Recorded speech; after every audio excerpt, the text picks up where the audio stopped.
about 2 years ago. I never got around to really finishing up the lights and the whole entire setup on the LowBoy other than the electric gooseneck, which again, thank you, Rafael. Awesome product. And I still have the tanker, by the way. I have the little lights here going on. So I figured, hey, you know what? Gotta love Amazon, right? Can get a bunch of stuff. So I ordered these little 5mm LED bulbs for the tail lights. I figured if I were to go with some clear ones when the lights are off, it's not gonna look kind of scale. It's gonna be just kind of see-through. And so I'm gonna put these on the back end over here. I also ordered some 3mm LED bulbs, and those are gonna go all around here. The pretty cool part, and I never realized it, is that the trailer already comes with the buckets. So it's gonna make my job a lot easier to install the lights. I just have to bridge the whole entire wiring. And just to give you a quick little look of it,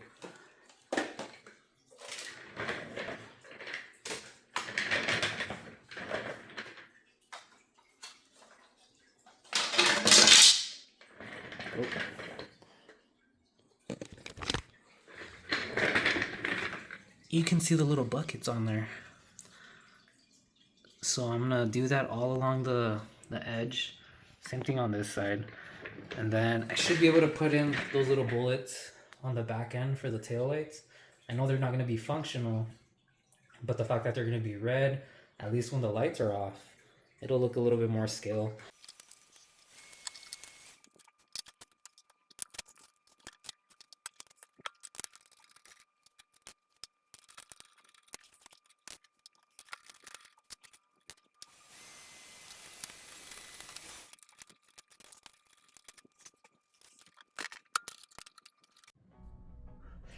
Okay, so I just finished disassembling the wheels, and I started taking apart the light buckets on the back over here.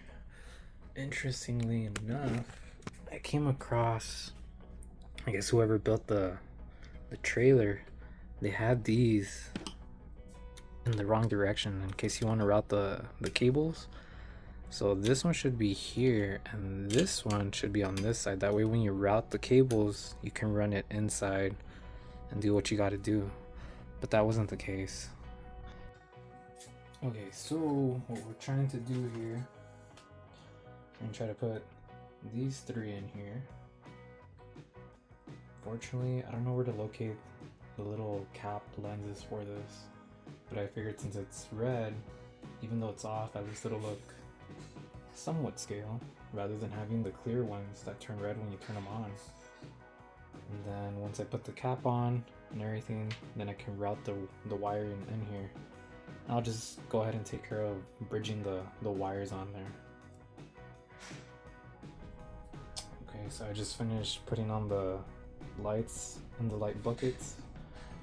A little bit difficult, but now I want to see if they actually work. So I just got a LiPo battery, which is a 2-cell, so it's like about 7.2 volt. No, this is actually a 3x, my bad.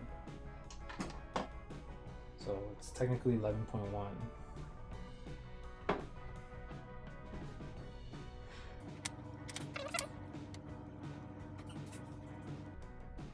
There we go. So that's pretty much how it's gonna be. Now I have to do that to the other side as well.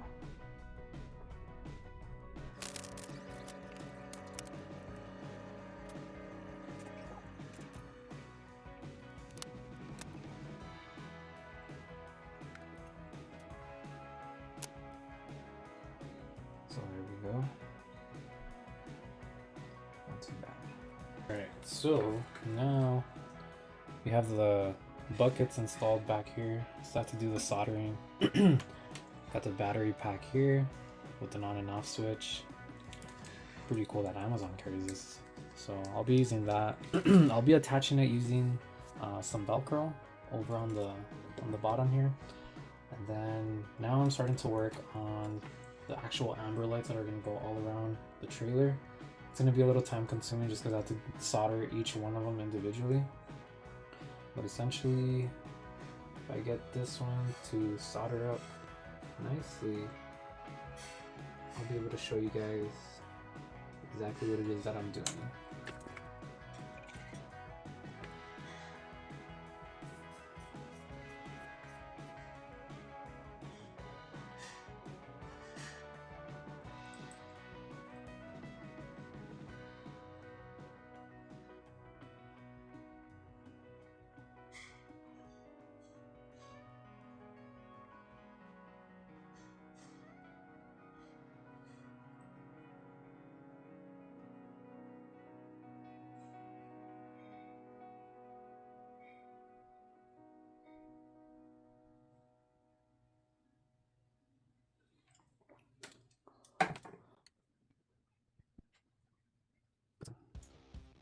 Heat shrink on there. Where's the weasel glider?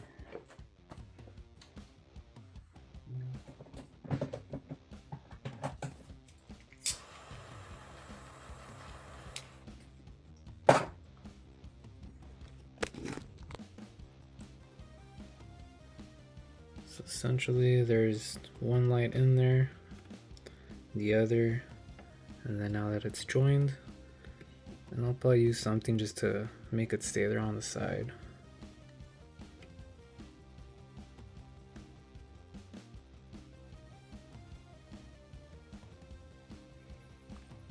Okay, so I ran into a couple of problems here. Kind of figured it out now. So I ended up doing a series with all the LEDs on there, all the way around. Then I brought it back to the other side. Mind you, I also started putting some of the stickers on there as well, just because I was getting a little anxious, not being able to figure out the voltage and all that. But essentially what I ended up doing was I ended up bridging the batteries. So I ended up doing a series here with 4 9-volt batteries, so that's for a total of 36 volts. I think I could have honestly gotten away with a fifth 9-volt battery, just because the lights can be a little bit brighter when I connect it directly to like a 3S battery, such as this, and normally that's 11.1 volts. So what I'm gonna have to do as well is for the tail lights, I'm gonna have to just route it to these AA's right here, and I'm gonna have a separate switch right down here. Thank God for Velcro 3M tape. So I pretty much put the batteries with Velcro, and then the switch is on there with 3M tape.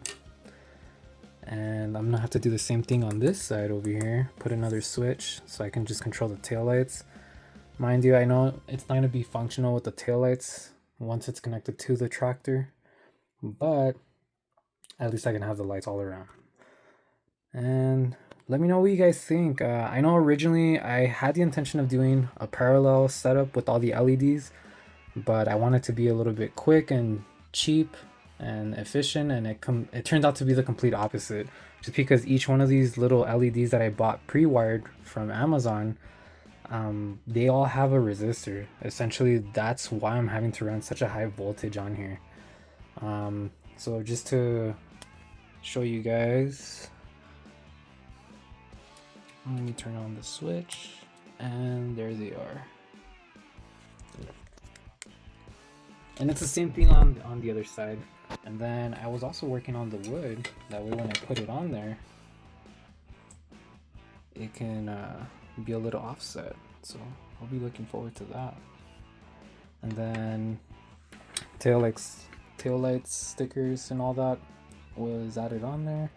Fortunately I don't have a plate unless I find one. Let me know what you guys think. How would you guys have ran the wiring?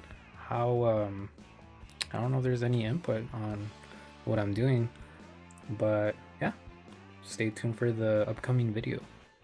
Oh, and don't forget to like, comment, subscribe, and hit that notification bell. So here's the final product: taillights, stickers. I would have liked an oversized banner instead, but hopefully In the meantime, I'll find one. Then I just went ahead and I put those DOT stickers all around. So I'm pretty happy. What do you guys think?